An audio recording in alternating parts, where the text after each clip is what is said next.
My name is Rebecca Brooks, 31 years old. The morning sunlight slid across the glass walls of my corner office, catching on the silver lettering that read Titan Industries. And for a brief second, I saw my reflection composed, successful, untouchable. That illusion shattered the moment I looked down at the day's interview list. There, highlighted in yellow by my assistant, was a name I hadn't spoken out loud in months: Jessica Brooks. My sister, the same woman who just 3 hours ago had looked me dead in the eye across our mother's kitchen counter and called me the family embarrassment. I let out a quiet laugh that didn't sound quite like amusement. Of all the people in this city, I murmured, of course it's her. Marcus, my COO, had texted earlier. Brooks' interview moved to conference room A per your request. Full panel assembled.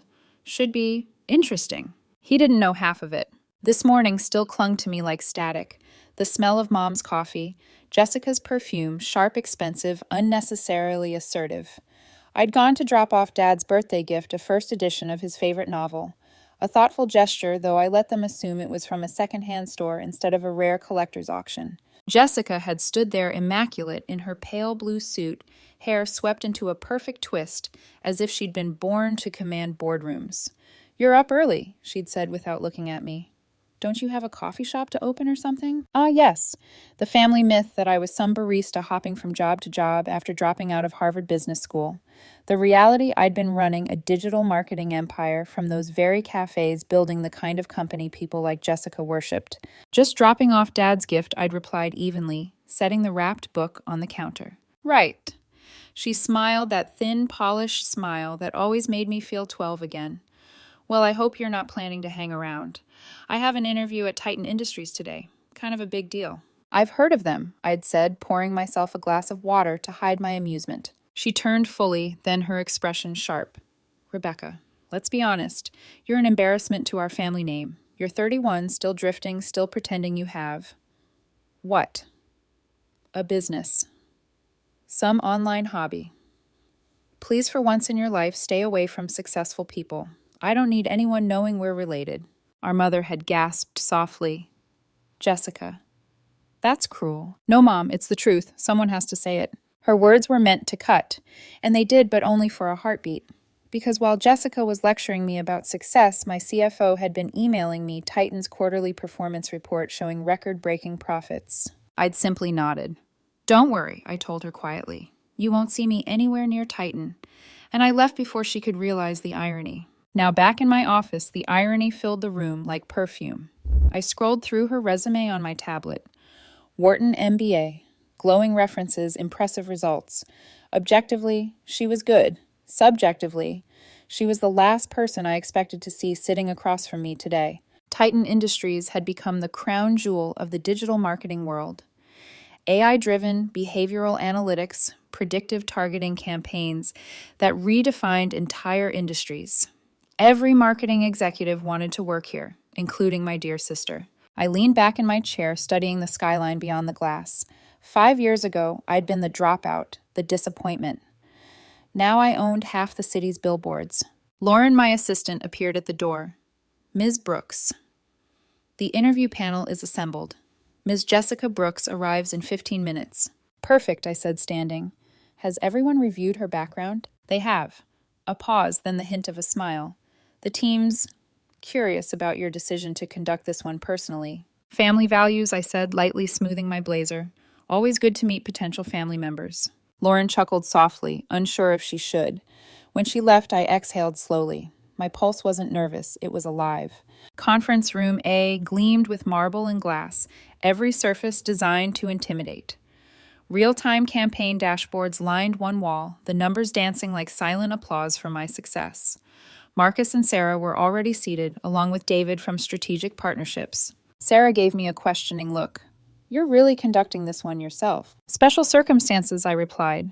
Trust me, this requires a personal touch. At exactly 2 p.m., Lauren's voice crackled through the intercom. Miss Brooks has arrived. Send her in, I said, keeping my voice steady. I positioned myself at the head of the table facing the city. Papers spread neatly before me, an image of calm authority. I heard the click of heels, confident, rehearsed. Then her voice honeyed and polished. Thank you so much for this opportunity. I'm Jessica Brooks, and I'm absolutely thrilled to be here at Titan Industries. Sarah smiled professionally. Welcome, Jessica. I'm Sarah Williams, our marketing director. This is Marcus Chin, our COO, and David Park, head of strategic partnerships. And this, she gestured toward me, is our CEO who insisted on joining today. I turned slowly. The effect was immediate. Jessica's smile froze, then faltered. Color drained from her face. Hello, Jessica, I said, extending my hand. Welcome to Titan Industries. I'm Rebecca Brooks. She stared, her lips parting, but no sound escaping. The silence stretched like glass about to crack. Please, I continued smoothly, have a seat. We're eager to learn more about your experience. Jessica sat stiffly, her eyes flicking between the panel and me, as if trying to confirm she wasn't hallucinating. Marcus broke the silence, his tone neutral but amused. Jessica, your resume is impressive.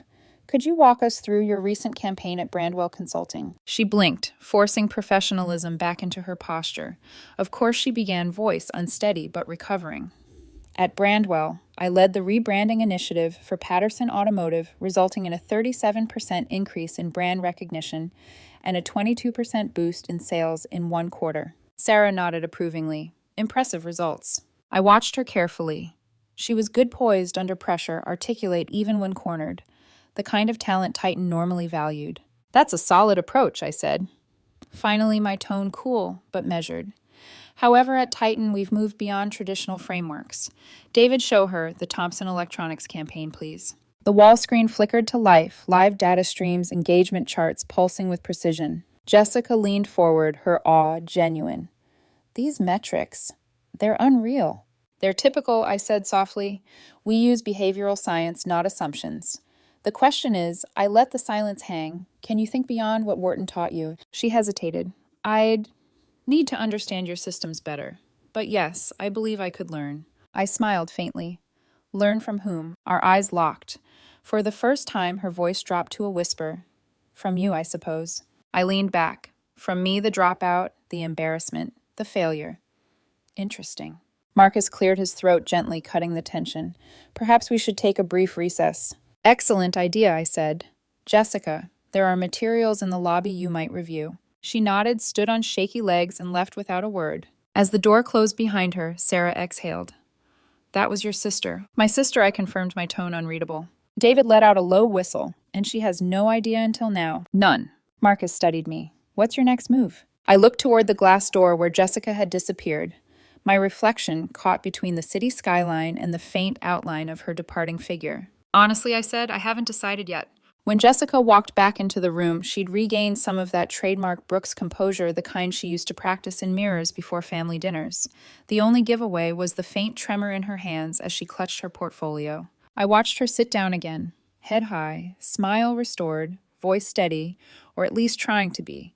Thank you for allowing me to continue, she said politely, pretending this was just another interview. Marcus nodded. Of course, let's resume. I didn't speak right away. I let her feel the silence first, the kind that stretched between us like 1,000 unsaid things. She'd always been good at filling silence, usually with judgment.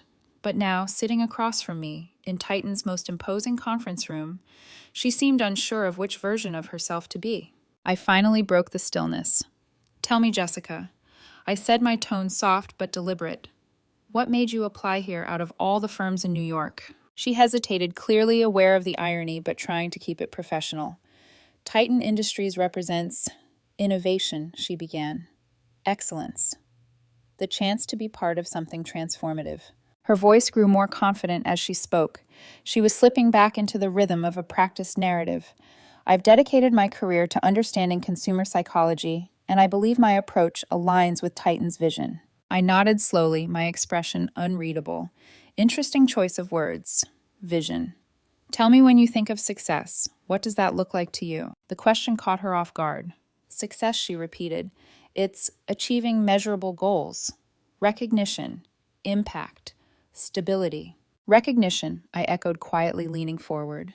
And who decides what's worth recognizing? Jessica blinked. Well, the market, of course. Performance metrics. Client satisfaction. I smiled faintly. And family. That word hit her like a slap. The pause that followed was sharp enough to cut air. Marcus and Sarah exchanged quick glances, realizing this conversation was no longer just about marketing strategy.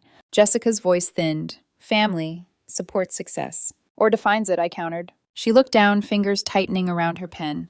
For once, she didn't have an answer ready. Sarah jumped in to steer the discussion back to safer territory. Let's move to your previous experience. Tell us about a time you faced internal conflict on a team and how you resolved it. Jessica straightened, grateful for the reprieve. At McKinsey, we had a client resistant to our rebranding proposal. My team disagreed on whether to push forward or pivot strategy. I facilitated a middle ground analyzing data trends to prove our concept while addressing client concerns. We ended up exceeding expectations. Her delivery was sharp, articulate, textbook perfect. David nodded. Impressive. Data-driven diplomacy. Exactly, Jessica said, regaining her rhythm. I waited until she finished before speaking again. And how do you handle criticism? She smiled faintly. Constructively. Feedback is how we grow. I tilted my head. Even when it's personal. Her confidence faltered for a split second, barely noticeable to the others, but I caught it. I let her answer hang unfinished before sliding my tablet toward her. Here's one of our current campaigns. Analyze this data in real time. Tell me what you'd do differently. Her eyes flickered over the screen, and for a moment the old Jessica, the one who thrived under pressure, reappeared. She adjusted her glasses, scrolled through the graphs, and began to speak fluently about segmentation strategy and engagement optimization. Her logic was solid, her insight sharp. I found myself reluctantly impressed. When she finished, I nodded. Not bad, but you're missing one key variable. She frowned, which is the human one, I said simply. Our algorithms adapt to emotion. Every ad Titan releases is written, tested, and deployed based on predictive empathy. Data means nothing if you don't understand pain, fear, or longing. Jessica's eyes narrowed. Predictive empathy. Exactly, I said. We don't just target behavior. We understand what drives it. She paused, studying me like she was seeing me for the first time. That's actually brilliant. The sincerity in her voice caught me off guard. For a moment, the air shifted, the tension thinning just enough for curiosity to slip through. Then, as quickly as it came, it was gone. She cleared her throat. I'd love to learn more about that system, she said, almost too carefully. I smiled faintly. I'm sure you would. 10 minutes later, Marcus called for a short break. The rest of the panel began gathering their notes, but I stayed seated, eyes still on my sister. Jessica lingered too, her expression conflicted. Rebecca, she began softly, I honestly didn't expect to see you here. Neither did I replied, turning a page on my tablet. Yet here we are. She tried to laugh it off. I guess life has a sense of humor. It does, I said evenly, though not everyone finds the same parts funny. Her smile faltered. You've done well, she said carefully. I didn't realize you were this successful. That's the thing about assumptions, I said, standing. They make reality look smaller than it is. She looked down at her notes. I shouldn't have said what I said this morning. Oh, that, I said casually. You were just being honest. You've always been good at that. Her eyes flicked up to meet mine, and for a fleeting second I saw something unfamiliar in them. Not pity, not superiority, but discomfort. Maybe even regret. Marcus cleared his throat. Jessica, could you wait outside a few minutes while we debrief? Of course. She stood quickly, relief and tension blending in her voice. Thank you for the opportunity. When the door closed, Sarah turned to me immediately. Okay, I'll say it. That was brutal. David leaned back in his chair. I thought she was going to faint. She didn't, I said simply. She adapted. That's something. Marcus gave me a look, part caution, part concern. So what now? You going to hire her just to make her squirm? I didn't answer right away. I walked to the window instead, gazing out at the skyline. The city stretched before me, the same city that had dismissed me once. She's talented, I said finally. Arrogant, but smart. Still learning the difference between confidence and cruelty. Sarah folded her arms. You want to teach her that difference? Maybe, I said, turning back to face them. Maybe I just want to see if she's capable of learning anything at all. Marcus sighed. Careful, Rebecca. Family and business mix like oil and fire. Maybe fire's exactly what this family needs, I murmured. Through the glass, I could see Jessica waiting outside, standing before Titan's wall of awards, reading every plaque with a kind of stunned disbelief. Her reflection merged with mine on the glass. Two sisters finally facing each other in silence. And in that silence, a thought began to form, dangerous, deliberate, and strangely merciful. A third option. For the next few minutes, the room was silent, except for the hum of the air conditioner and the distant pulse of traffic below. The other executives were waiting for me to speak, but I wasn't in a hurry. I was watching my sister through the glass wall the way she stood in front of Titan's Hall of Achievements like someone touring a foreign country. There she was, Jessica Brooks Wharton, graduate consultant extraordinaire, reading about my company. The irony tasted bittersweet. Marcus finally broke the silence. You're thinking about hiring her, aren't you? I turned slightly, one hand still resting on the conference table. I'm considering it. Sarah frowned. Rebecca, come on. That's a disaster waiting to happen. You saw her face when she realized who you were. David chuckled softly. To be fair, it was an excellent face. Shock, disbelief, ego collapse. 10 out of 10 reaction. David, I warned, though. Even I couldn't hide a tiny smirk. Marcus leaned forward, elbows on the table. Let me be blunt. You've got options. You can reject her outright, keep things clean and professional. Or you can hire her, make her work under you, and turn this into some kind of revenge therapy. I tilted my head. You say that like those are the only two choices. Sarah raised an eyebrow. And what would the third one be? I didn't answer right away. My gaze drifted back to Jessica. She was tracing her fingers over a glass plaque engraved with our mission statement, "Innovation begins where judgment ends."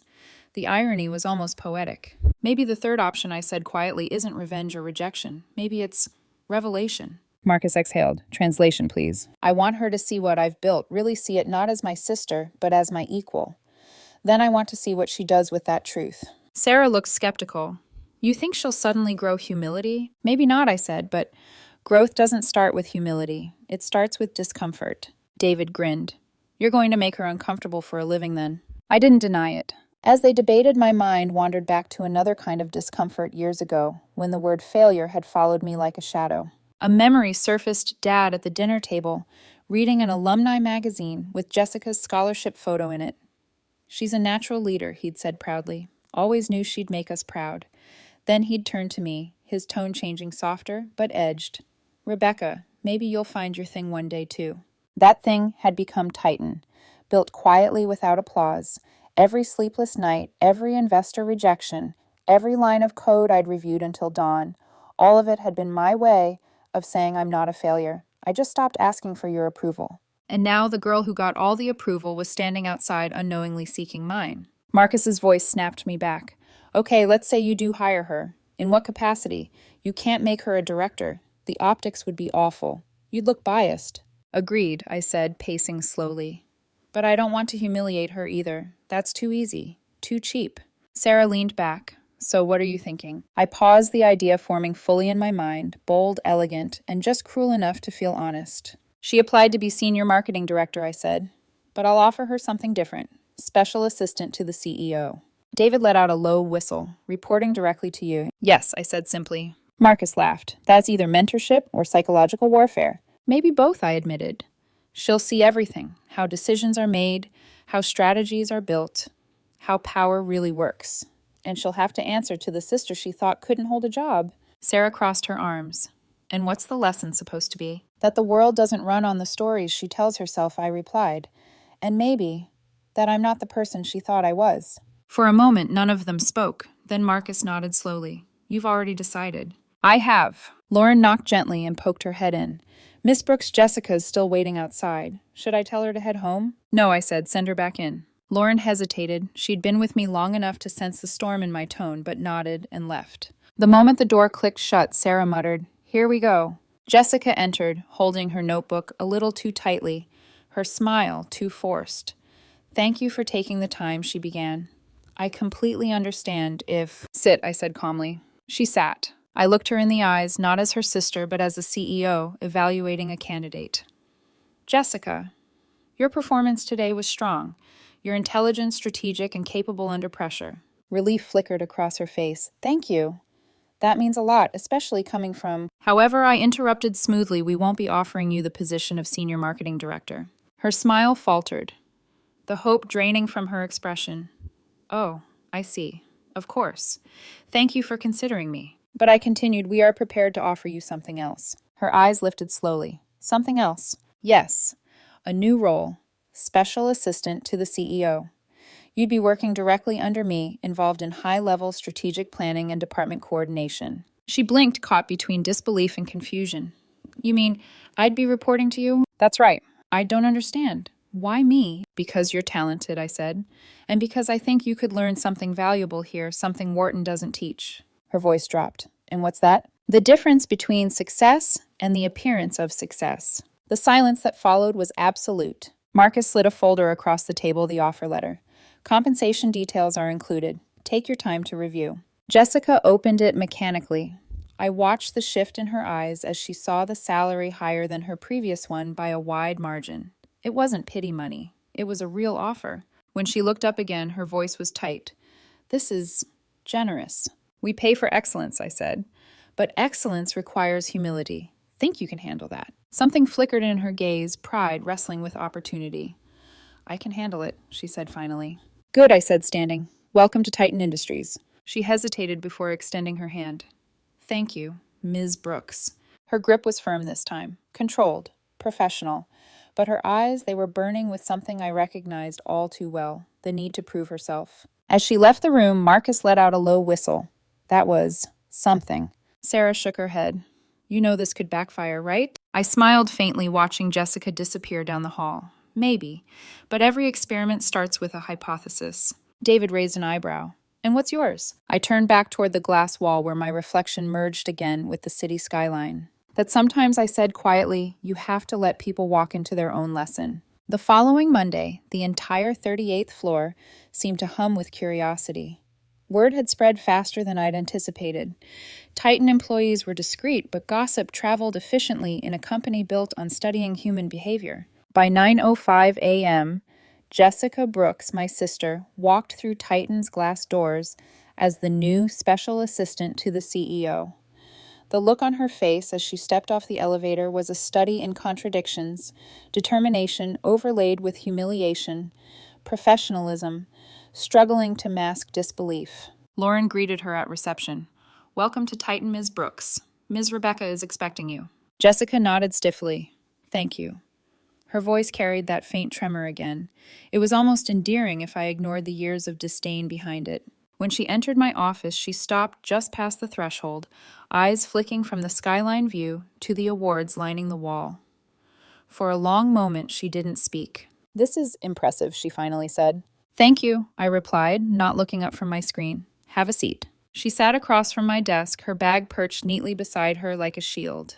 I let the silence stretch until she broke it. I'll admit this is not the role I was expecting, she said carefully, but I'm grateful for the opportunity. I looked up, meeting her gaze evenly. You should be. It's not a position we offer often. Her brow creased. If I may ask, why me? You're competent, I said, and curious. Qualities that matter here. But mostly, I wanted someone unafraid of discomfort. Her lips parted slightly. Discomfort. Yes, growth rarely feels comfortable, Jessica. You'll learn that here. She shifted in her seat, studying me, as though she couldn't decide whether I was serious or cruel. Maybe I was both. Over the next week, I made sure she earned every cent of that generous salary. Her desk was placed directly outside my office, close enough to hear my calls, far enough to feel the distance between us. Every task I assigned had purpose-analyze behavioral data, summarize internal reports, cross-check campaign projections. She did it all perfectly, too perfectly. Jessica had always been the kind of student who chased A's like oxygen, mistaking compliance for brilliance. By Wednesday, she'd started staying late. I caught her once standing at the window after everyone else had gone. She didn't hear me at first. She was staring at the city expression unreadable. You don't have to stay past 9, I said from the doorway. She jumped slightly. I was just finishing the analytics report for the Thompson campaign. You've already finished it, I said. I saw it in my inbox an hour ago. Oh. She hesitated. Then, I guess I just wanted to understand it better. I folded my arms. You mean you wanted to understand me better? She froze, caught. Maybe she admitted. The honesty disarmed me more than I expected. Careful, I said. Understanding me might make you question a few family stories. Her mouth quirked slightly. I already am. Something in her tone lingered after she left the room. For the first time, I wondered if this experiment might not go the way I intended. By the second week, the novelty had worn off. The staff treated her politely, but there was distance. No one knew quite how to interact with the CEO's sister/assistant. She noticed, of course. Jessica noticed everything when it came to perception. One afternoon, I overheard 2 interns whispering in the break room, "That's her sister, right? The Harvard dropout." Or was it her who dropped out? No idea. But imagine working for your sibling. I'd rather quit. Jessica passed them without a word.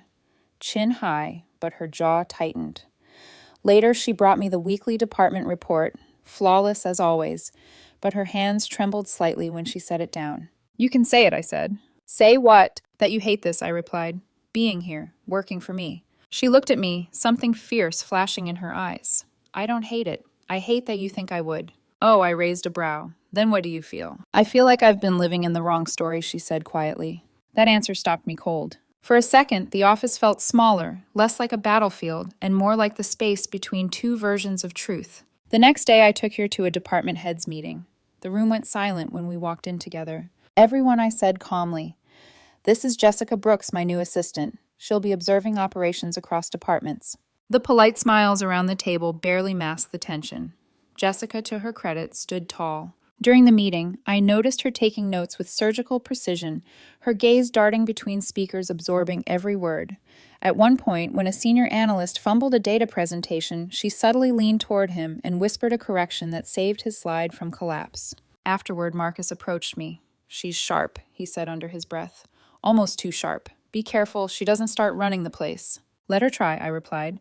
If she's half as good as she thinks she is, Titan will only benefit. Friday afternoon brought the inevitable confrontation. Jessica knocked once, stepped inside my office, and shut the door behind her.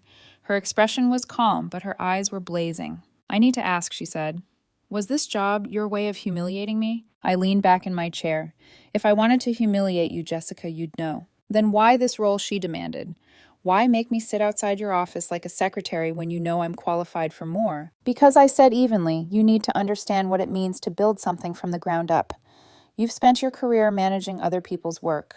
I want you to see what it takes to make decisions that shape those people's lives. She stared at me. You're trying to teach me a lesson. Maybe, I said.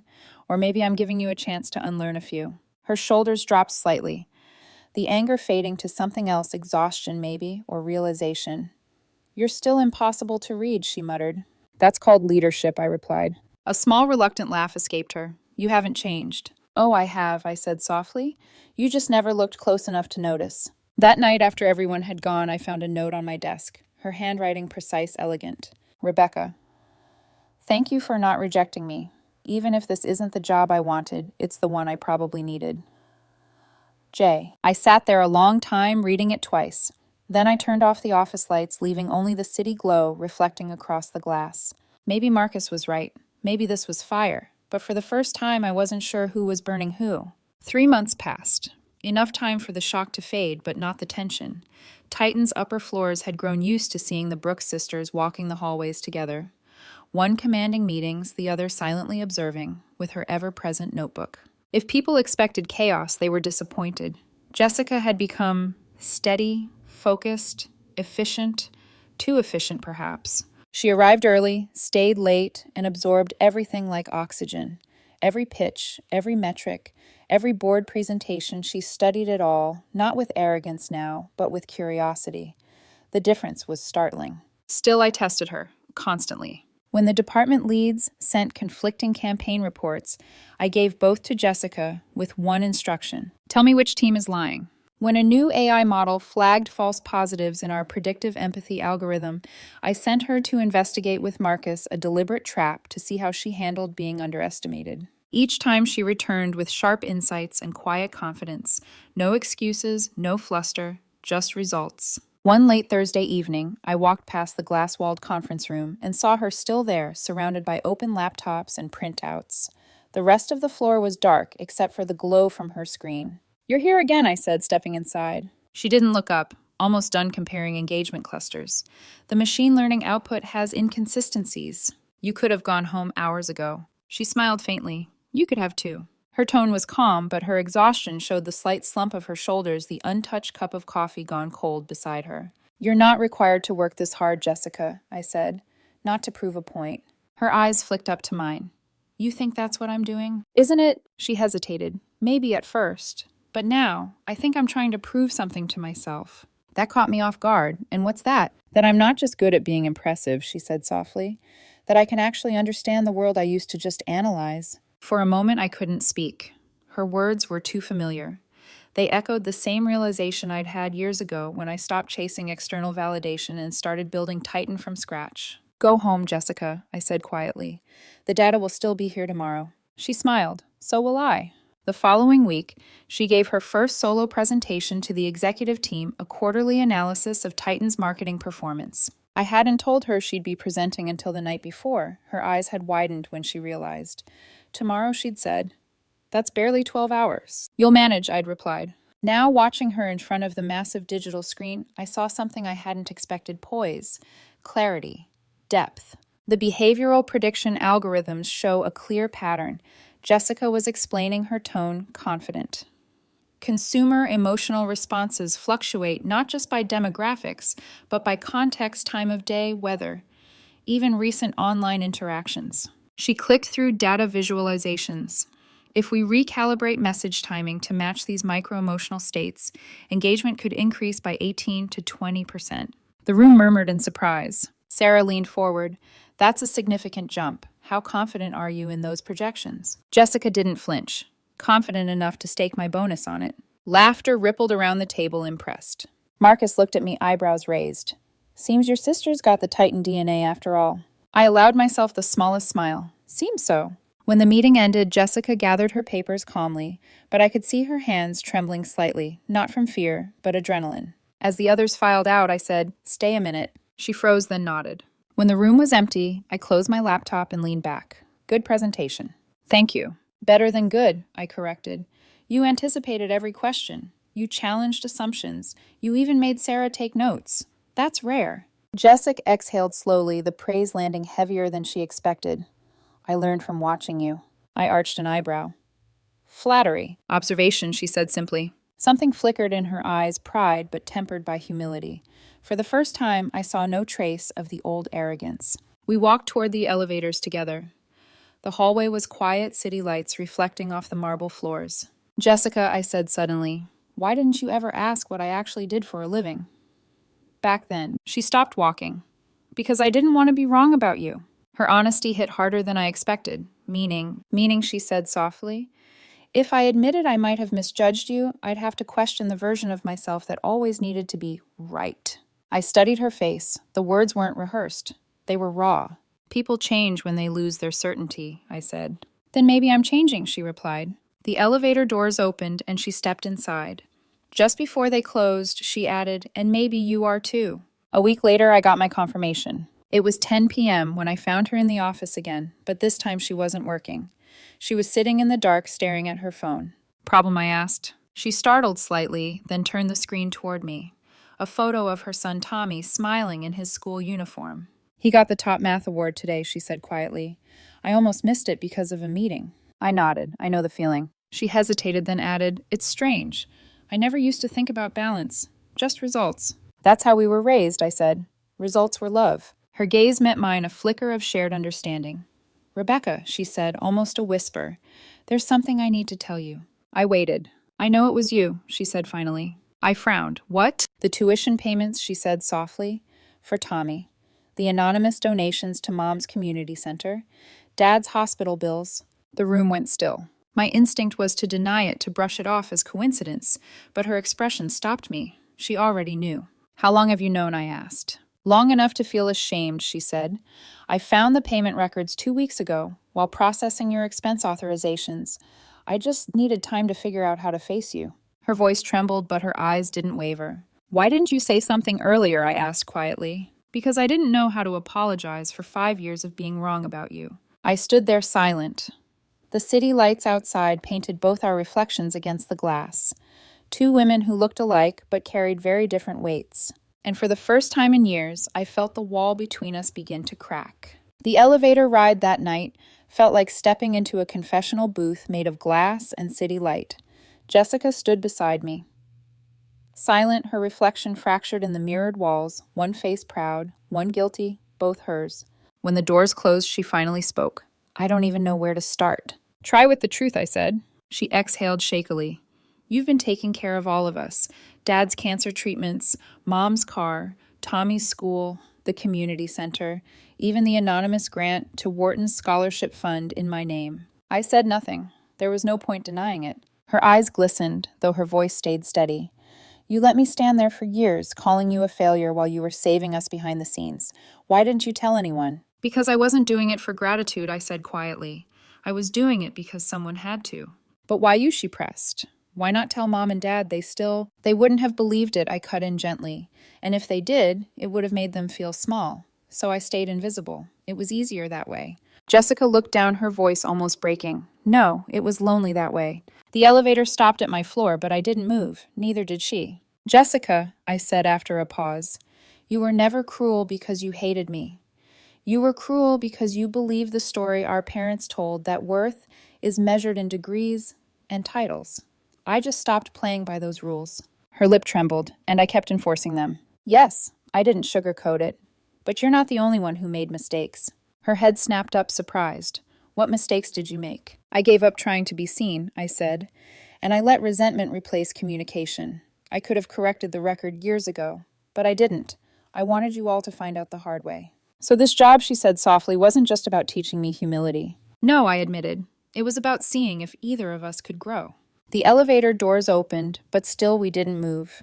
The air between us felt dense, too full of unsaid things. Finally, she whispered, Rebecca, I'm sorry for everything. Don't apologize for having incomplete information, I said. Apologize for not wanting to know more. Tears welled in her eyes. Then I'm sorry for that too. For a long moment, we just stood there. Two sisters, surrounded by the hum of an empire one of us had built, both realizing how much smaller pride looked up close. Over the next few weeks, something shifted between us.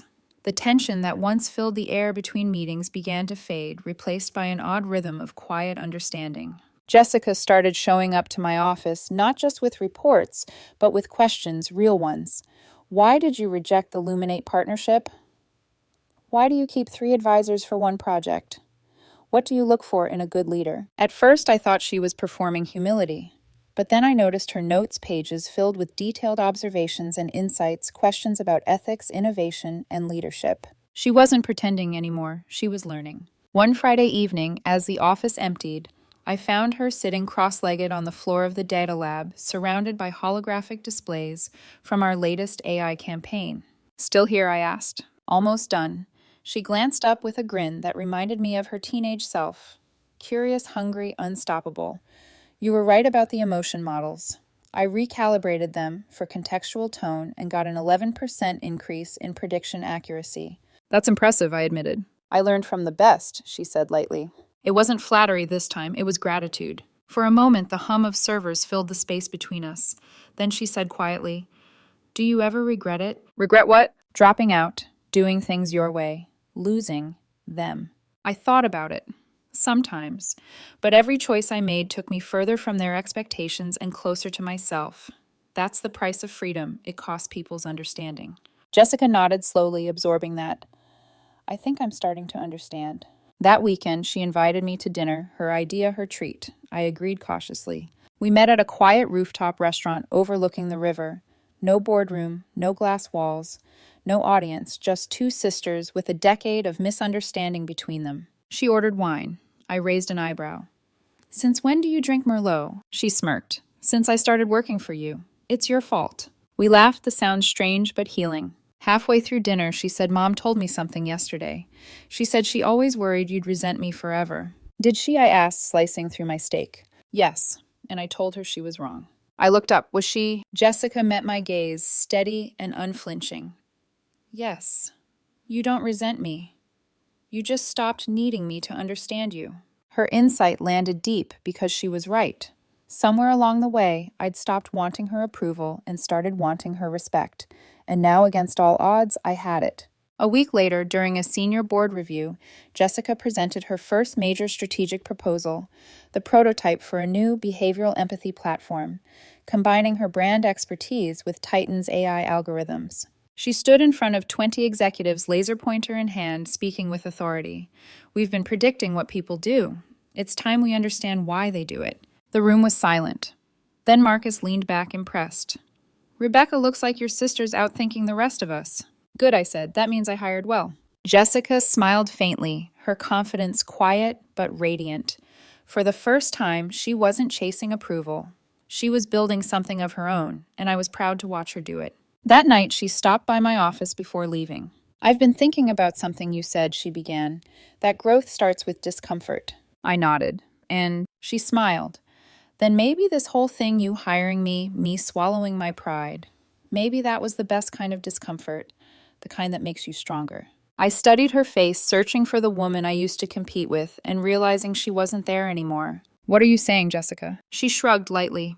That maybe I needed a boss to become a better sister. The way she said it made me laugh. Then let's hope you stay employed. Trust me, she said with a grin. I'm learning from the best. For the first time in years, I believed her. 6 months later, the press room of Titan Industries glowed under the soft wash of studio lights. Rows of journalists filled the space, cameras poised, lenses glinting. The logo Titan shimmered behind us, a symbol once born from secrecy, now standing tall for innovation, empathy, and resilience. Beside me stood Jessica, no longer my assistant, but vice president of strategic innovation. The same woman who once called me an embarrassment now held the mic with the confidence of someone who had found her place not by inheritance but by transformation. She spoke first, steady and poised. Today, Titan introduces the Behavioral Empathy Platform, a system that bridges technology and emotion. We've learned that true marketing isn't about predicting what people do. It's about understanding why they do it. Flashbulbs went off. I watched her, the conviction in her voice, the sparkle of intelligence in her eyes, and felt something I hadn't expected to feel that first day she walked into my boardroom. Pride. Not the kind you feel for success, the kind you feel when someone you once loved through gritted teeth finally stands beside you as an equal. When it was my turn to speak, I stepped forward. Empathy. I said letting the word hang in the air is what built Titan. It's what rebuilds families, too. The audience didn't understand the last line, but Jessica did. She glanced at me, a quiet acknowledgement passing between us. After the press conference, we met our parents in the lobby. They looked smaller than I remembered, not in stature, but in certainty. Mom clutched her purse like a lifeline, her expression a blend of awe and guilt. Dad looked at the screens showing Titan's Global Reach Charts campaigns, impact reports, and his mouth fell open slightly. This is really yours, Dad said finally, almost whispering. Yes, I replied softly. It is. Jessica smiled, stepping closer to them. And I work for her. Mom blinked. You work for your sister? Jessica's tone was calm but proud. With her. Not under, not above. With. For a long moment, no one spoke. Then Mom took both our hands and squeezed them, her eyes damp. I think we owe both of you an apology, she said. We were so busy comparing that we forgot to appreciate. Dad nodded, voice low. We pushed you both to fit into a mold, and we didn't see what you were becoming. I smiled faintly. It's all right. It took me a while to see it, too. Jessica laughed softly. You could have told us sooner, you know. I could have, I admitted. But where's the fun in that? Later that evening, the four of us walked through Titan's glass corridors, watching employees collaborate. Screens flicker with live metrics. Ideas pulse through every department. It didn't feel like revenge anymore. It felt like closure. When we reached the balcony overlooking the city, Mom turned to me. Do you remember when you used to stay up all night drawing website mock-ups on napkins? I chuckled, vaguely. You thought it was a phase. She smiled sadly. We all did. Turns out you were designing your future. Jessica added softly, and mine. After our parents left, Jessica and I lingered in the conference room where everything had started, where she had once frozen in disbelief seeing me behind the CEO's desk. Now she stood beside me, flipping through data reports like she'd always belonged there. You know, she said the first day I started here, I promised myself I wouldn't cry at work. Did you keep it? Mostly she grinned, except the day I realized how wrong I'd been. I leaned against the glass, arms crossed. You weren't wrong about everything. Oh, really? You were right about one thing I said. Titan was the most important opportunity of your life, just not for the reasons you thought. She laughed softly, because I met the world's toughest boss, because you met the truth, I said. Her expression softened. You really believe people can change? I glanced at her. You did. Maybe because you gave me the space to. Or maybe I said quietly because you were finally ready to see me. We stood there side by side, looking out at the city. For the first time in years, there was no resentment, no hierarchy, no masks. Just two women who'd learned that understanding didn't always come from love. First, sometimes it came from pain, from collision, from letting go of the stories that once defined us. Months passed. Titan's new platform exploded in global success. Industry headlines read, Sisters redefine emotional intelligence in tech. The Brooks duo, from family feud to market revolution. We became a symbol not of rivalry, but of redemption. And still, every morning, when Jessica passed my office, she'd knock twice our unspoken ritual and say, "Ready to make the world feel something." Every time I'd look up from my desk and reply, "Always." One evening, long after everyone had gone home, I found a note on my desk, Jessica's handwriting again, the same elegant scrawl from months ago. "Rebecca, you once told me that growth begins with discomfort. I think it also begins with forgiveness, especially of yourself. Thank you for giving me both. Love, Jay." I stood there for a while, reading it under the low office light. Outside, the city glimmered alive and endless. Sometimes the greatest success isn't proving someone wrong. It's helping them see what was right in front of them and realizing you both became better because of it. That night, as I turned off the office lights, I caught our reflections in the glass, two silhouettes shoulder to shoulder, no longer opponents, no longer strangers. Two Brooks, one vision, one truth.